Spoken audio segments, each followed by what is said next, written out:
Ano nga ba ang Data Privacy Act of 2012 or DPA?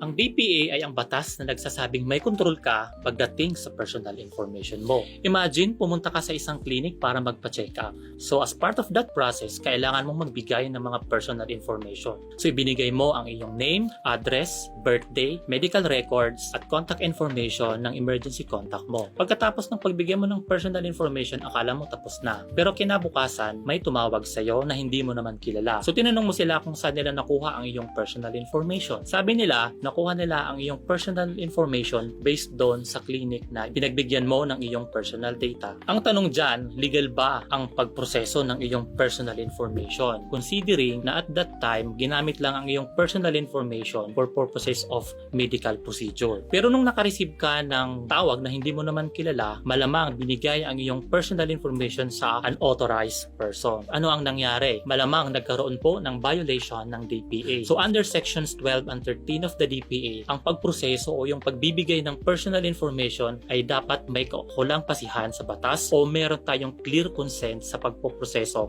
ng personal information. Sa ganitong sitwasyon, ang pag-disclose ng personal data, ang pag-disclose ng iyong medical records ay makukonsider as unauthorized processing. At yan ang ating Privacy Real Talk, hatid sa inyo ng National Privacy Commission.